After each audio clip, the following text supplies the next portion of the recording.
जिला लखीमपुर के लग जाई मोहर, लग जाई मोहर। करे जाओ तू जगमगाए लगबू।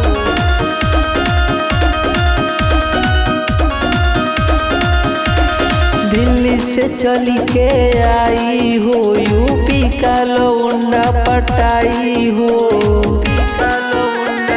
ए बबुनी सुना हो, दिल्ली से चली के आई हो, यूपी का लौंडा पटाई हो।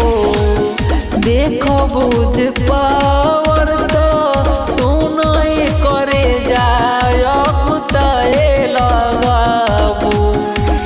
जिला लखीमपुर के लग जाई मोहर, करे जाओ तू जगमगाए लगबू। लखीमपुर खीरी के लग जाई मोहर, करे जाओ तू जगमगाए लगबू। जिला लखीमपुर के लग जाई मोहर, लग जाई मोहर।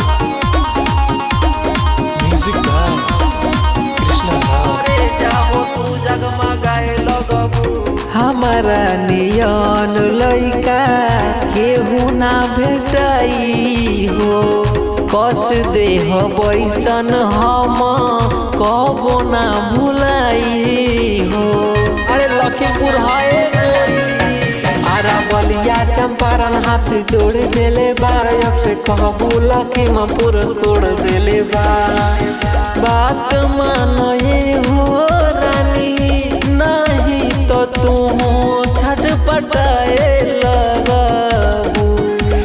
जिला लखीमपुर के लग जाई मोहर, करे जाओ तू जगमगाए लगबू। लखीमपुर खीरी के लग जाई मोहर, करे जाओ तू जगमगाए लगबू। जिला लखीमपुर के लग जाई मोहर, लग जाई मोहर। कृष्णा रिकॉर्डिंग स्टूडियो संपूर्ण करे जाओ तू जगमगाए लगबू। कृष्णा सने ही होए बड़ी रंगबाज हो, करी है मन मानी नहीं रोकी के हुआ हो। अरे नमवे काफी बा ये बूची, देह तोहरा के ऐसन घाव गोरिया, तोहर भारी हो जाई पाँव गोरिया। ऐसे जे बोलाबू तू आर के से गोरिया नसाए लगबू। जिला लखीमपुर के लग जाई मोहर, करे जाओ तू जगमगाए लगबू।